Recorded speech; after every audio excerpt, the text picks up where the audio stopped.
In this image, you can see the different types of heat transfer. Here the handle of the pan getting heated up through the conduction. The water is getting heated up through convection. The heat coming out of hot plate through radiation. Let us study about one by one. First, conduction. The process of flow of heat from a hot object to a cold object is called conduction. This occurs mostly in solids. Let us take an example. This is candle. That is heat of the candle. Holding a spoon here, what will happen? The end of portion touching the heat is first heated up. After some time, heat travels from hot portion to the cold portion touching the hand of a person.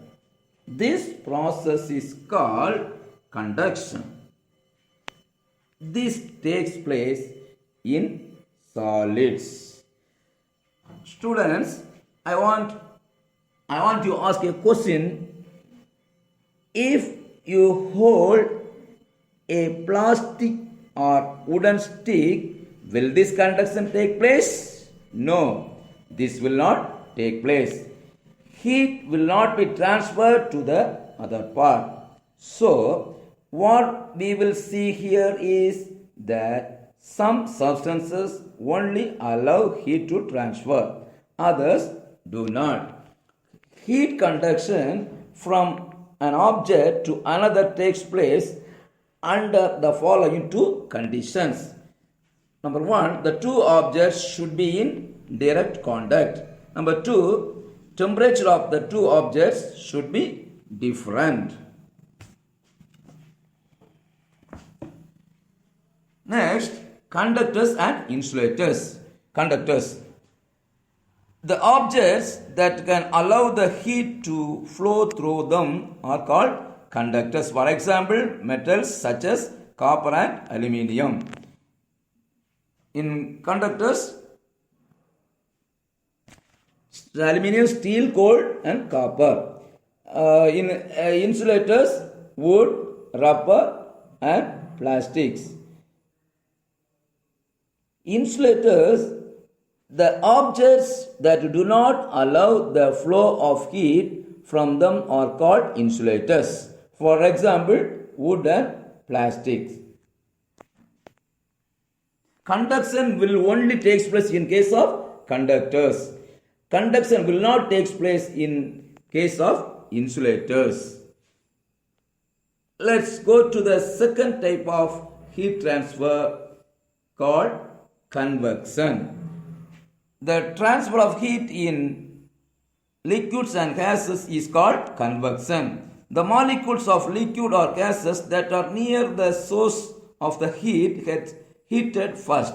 They become lighter due to the heat and move upwards. The colder particles, being heavier, take their place, and this process continues until the whole liquid or the gas get heated. What happens in convection? The part that is near the heat source, this portion, this is first heated up. As this gets heated up, this becomes light. When it becomes light, this will rise up. As this rises up, this space is taken up by the cool water molecules. Cool water molecules will come here. This will be again heated up. This will become lighter and will rise up. And the cool water will again come here. This will continue until the whole water becomes heated up. So, this is how convection takes place. Convection takes place in liquid and gases called fluids. let us see one more phenomenon that occurs due to convection. Land breeze and sea breeze. Breeze, as you know, is wind. Wind flows mostly in coastal area. Land breeze takes during the night. Sea breeze takes place during the day.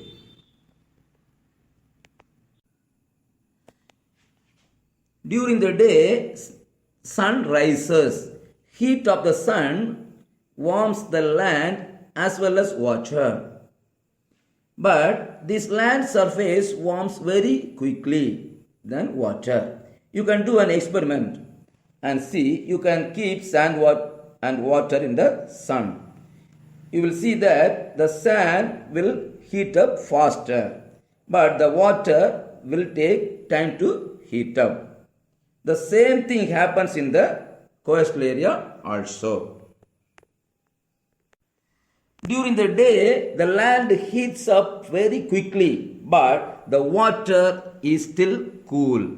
So, as the land heats up, the air of the land also heats up.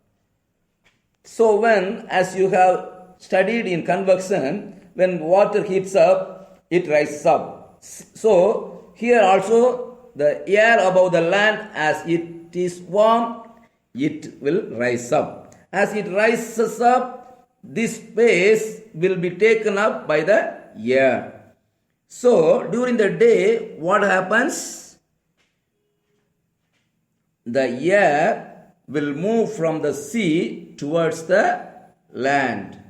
Therefore, it is known as sea breeze. Now, what happens during the night? During the night, there is no sun. So, there is no heating. What happens? The land will cool down. So, the land, it heats up very quickly and it also cools down very quickly. But the water, it takes time to heat up and it also takes time to cool down. During the night, what happens? The land has already cooled down, but the water is still warm. So, because it is warm, the air above the water is also warm. And as we have already known, the warm air will rise up. As the warm air rises up, the air from the land will flow towards the sea. This is called the land breeze. So the sea breeze takes place during the day and the land breeze takes place during the night. The third type of heat transfer is radiation. It is a process of transfer of heat in the form of waves. The sun's heat reaches the earth's surface through radiation. Every hard object radiates some heat into the environment. It requires no medium. Third type of heat transfer is radiation. As we have discussed earlier, conduction takes place in solids, convection takes place in liquids and gases, that is, fluids.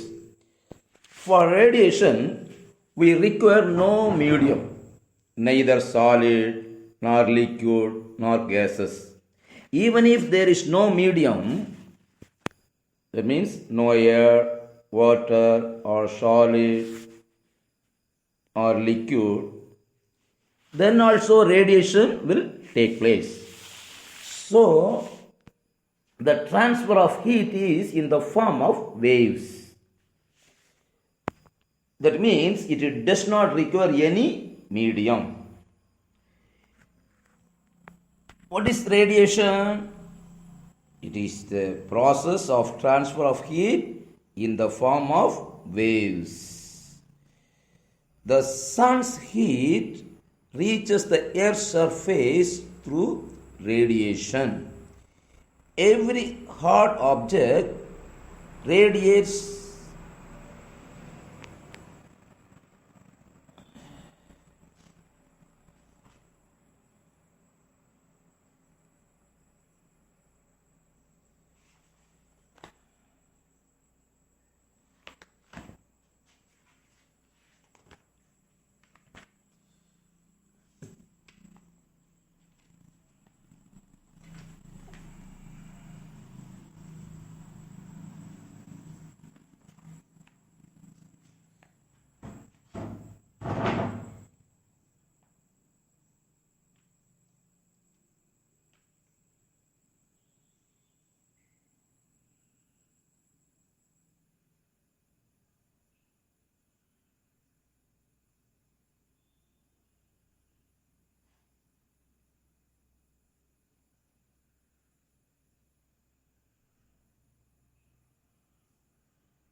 in this image you can see the different types of heat transfer.